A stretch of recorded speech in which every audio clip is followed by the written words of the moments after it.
ನಮಸ್ಕಾರ ಎಲ್ಲರಿಗೂ. ಇವತ್ತು ಚಿತ್ರಾನ್ನ, ಪಲಾವು, ರೈಸ್ ಐಟಮ್ದಾಗ ತಿಂದು ಬೇಸರ ಆಗೈತಲ್ಲ. ಇವತ್ತು ಹೊಸ ರೆಸಿಪಿ ಬರ್ರಿ. ಇದನ್ನು 2 ನಿಮಿಷನಾಗ ಮಾಡ್ಬೋದು ಆರಾಮಾಗಿ. ಫಸ್ಟಿಗೆ ಒಂದು ಜಾರದೊಳಗೆ ಪುದೀನ ಹಾಕ್ಕೊಳತ್ತೀವಿ. ಆಮೇಲೆ ಕಟ್ ಮಾಡಿರೋ ಕೊಬ್ಬರಿ ಚೂರು ಹಾಕ್ಕೊಳತ್ತೀವಿ. ಆಮೇಲೆ ಸ್ವಲ್ಪ ಕೊತ್ತಂಬರಿ ಹಾಕ್ಕೊಳತ್ತೀವಿ. ಒಂದು 3 ರಿಂದ 4 ಹಸಿಮೆಣ್ಸಿಕಾಯಿ ಹಾಕ್ಕೊಳತ್ತೀವಿ. ನೀವು ಜಾಸ್ತಿ ಖಾರ ತಿಂತೀರ ನಿನ್ನ ಎಕ್ಸ್ಟ್ರಾನು ಹಾಕ್ಕೊಬೋದು, ಕಡಿಮೆ ತಿಂದ್ರೆ ಕಡಿಮೆನೂ ಹಾಕ್ಕೊಬೋದು.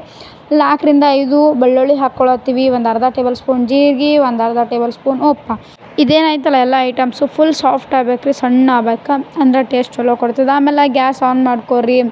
ಒಂದು ಪ್ಯಾನ್ ಇಟ್ಕೊರಿ. ಪ್ಯಾನಿಗೆ ಒಂದು ಸ್ವಲ್ಪ ಸಾಸಿವೆ ಹಾಕ್ಕೊರಿ, ಒಂದು ಅರ್ಧ ಟೇಬಲ್ ಸ್ಪೂನ್. ಆಮೇಲೆ ಒಂದು 3 ರಿಂದ 4 ಟೇಬಲ್ ಸ್ಪೂನ್ ಎಣ್ಣೆ ಹಾಕ್ಕೊರಿ. ಎಣ್ಣೆನೂ ಜಾಸ್ತಿ ಬೇಕಾಗಂಗಿಲ್ಲ. ಅದಕ್ಕೆ ಒಂದು ಅರ್ಧ ಟೇಬಲ್ ಸ್ಪೂನಷ್ಟು ಕಡಲೆಬೇಳೆ ಹಾಕ್ಕೊರಿ. ಅದನ್ನು ಸ್ವಲ್ಪ ಫ್ರೈ ಮಾಡ್ಕೊರಿ ಎಣ್ಣೆಗೆ. 1-2 ನಿಮಿಷ ಆದಮೇಲೆ ಒಂದು 3 ರಿಂದ 4 ಟೇಬಲ್ ಸ್ಪೂನು ಶೇಂಗಾ ಹಾಕ್ಕೊರಿ. ಅದನ್ನು ಸ್ವಲ್ಪ ಕಲರ್ ಚೇಂಜ್ ಆಗೋರು ಎಣ್ಣೆಗೆ ರೋಸ್ಟ್ ಮಾಡ್ಕೊರಿ.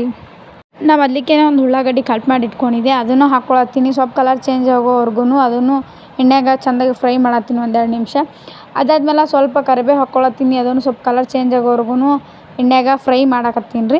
ಅದಾದ್ಮೇಲೆ ಏನಾಯ್ತಲ್ಲ ರೀ, ಫಸ್ಟಿಗೆಲ್ಲ ಇಂಗ್ರೀಡಿಯೆಂಟ್ಸ್ ಹಾಕ್ಕೊಂಡೇನು ಪೇಸ್ಟ್ ಏನು ರೆಡಿ ಮಾಡಿ ಇಟ್ಕೊಂಡಿದ್ವಲ್ಲ ಅದನ್ನು ಹಾಕ್ಕೊಳತ್ತೀನಿ ರೀ. ಅದನ್ನು ಹಸಿ ವಾಸನೆ ಹೋಗೋವರೆಗೂ ಫ್ರೈ ಮಾಡಬೇಕು. ಫುಲ್ ಲೋ ಇಡ್ರಿ ಗ್ಯಾಸ್ನ. ಹಂಗೆ ಮಿಕ್ಸ್ ಮಾಡ್ಕೊತ 1-2 ನಿಮಿಷ ಫ್ರೈ ಮಾಡಿರಿ ಸಾಕು. ನಿಮ್ಗೆ ಏನಾರ ಹುಳಿ ಇಷ್ಟ ಆಯ್ತಂದ್ರೆ ಲೆಮನ್ ಆ್ಯಡ್ ಮಾಡ್ಕೋಬೋದು, ಅದು ಆಪ್ಷನಲ್. ಅದಾದ್ಮೇಲೆ ಐತಲ್ಲ, ಫಸ್ಟಿಗೆ ರೈಸ್ ಮಾಡಿ ಇಟ್ಕೊಂಡಿದ್ದೆ. ರೈಸ್ ಹೆಂಗಾಗಿರ್ಬೇಕಪ್ಪ ಅಂತಂದ್ರೆ ಉದುರು ಇರ್ಬೇಕು.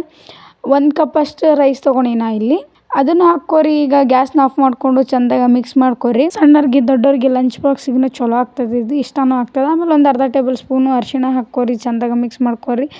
ರೆಸಿಪಿ ಹೆಂಗದ ಒಂದು ಸತಿ ಟ್ರೈ ಮಾಡಿರಿ, ಕಮೆಂಟ್ ಮೂಲಕ ತಿಳಿಸ್ರಿ. ಮತ್ತು ನೆಕ್ಸ್ಟ್ ವಿಡಿಯೋದಾಗ ಸಿಗೋಣ. Thanks for watching, bye.